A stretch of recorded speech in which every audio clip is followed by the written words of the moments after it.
متى كنا خير أمة؟ فأقول بكل صراحة يا إخواني يا مسلمين في كل أنحاء العالم، نحن لا نريد بهذا إثارة الفتنة، بالعكس نحن نريد توحيد قلوب المؤمنين المسلمين، لأننا في أشد الحاجة إلى ذلك.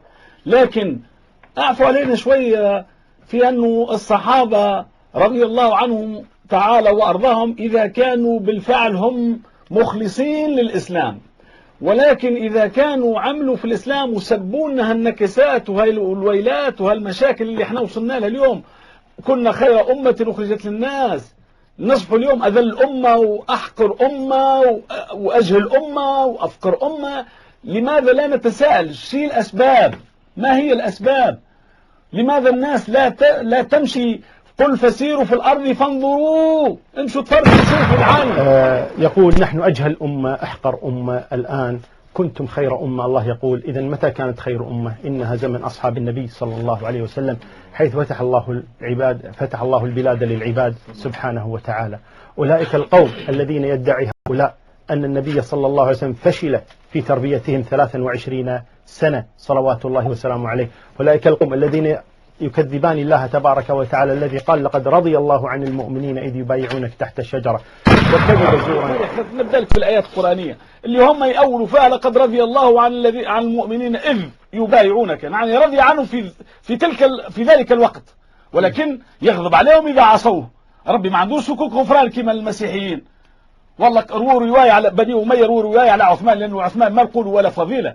قالوا قال رسول الله عندما جيش العسرة، قال له الرسول اعمل ما شئت فقد غفر الله لك. سبحان الله، إذا ربنا هكت شراء بالفلوس، قلت أنا في كتابي هذا مش رب عادل، شروا بالصكوك وبالفلوس واعمل بعد ايش تحب. أنا لا أعرف كما قال تعالى ذكر المؤمنين الذين بايعوا النبي صلى الله عليه وسلم في بيعة الرضوان، لقد رضي الله عن المؤمنين إذ يبايعونك تحت الشجرة. هذه البيعة التي بايعوا النبي صلى الله عليه وسلم قال الله رضي عنهم.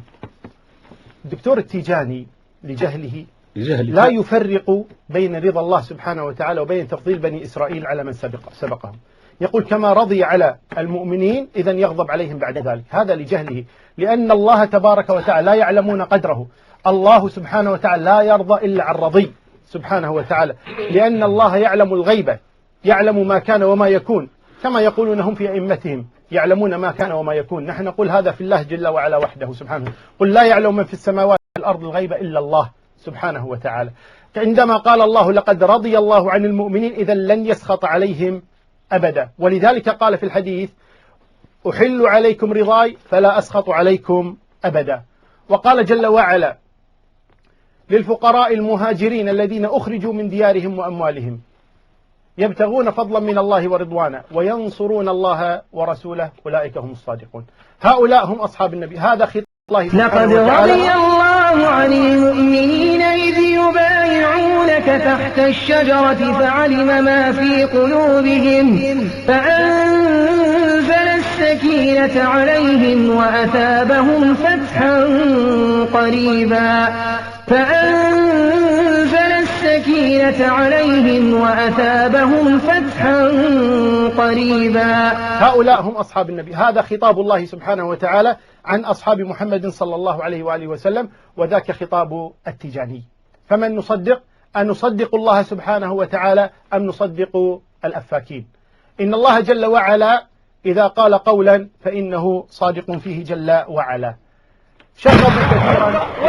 يرضى عندك يا الهاشمي لما تكون مصلي تقي، ويغضب عليك لما تكون زاني شارب خمر، وهذه الحالة تتغير عند الإنسان. ولذلك نرى بسم الله الرحمن الرحيم ذلك بأنهم اتبعوا ما أسخط الله وكرهوا رضوانه فأحبط أعمالهم. شو معناتها كرهوا رضوانه؟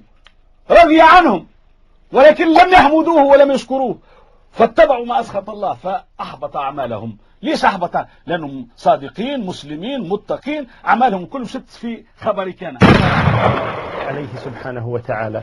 وأما ما استدل به من سورة محمد صلى الله عليه وسلم فأنا أقرأ لكم الآيات حتى تعلموا كيف يخرج هذا الرجل أدلته. إن الله تبارك وتعالى يقول في كتابه العزيز: إن الذين ارتدوا على أدبارهم من بعد ما تبين لهم الهدى الشيطان سول لهم أملى لهم، ذلك بأنهم قالوا للذين كرهوا ما نزل الله سنطيعكم في بعض الأمر والله يعلم إسرارهم، فكيف إذا توفتهم الملائكة يضربون وجوههم وأدبارهم، ذلك بأنهم اتبعوا ما أسخط الله وكرهوا رضوانه فأحبط أعمالهم. يزعم هذا الذي لا يفهم شيئا من كتاب الله تبارك وتعالى، يزعم أن الله رضي عن المرتدين، وهذا من جهله ولا حول ولا قوة إلا بالله. يقول الدكتور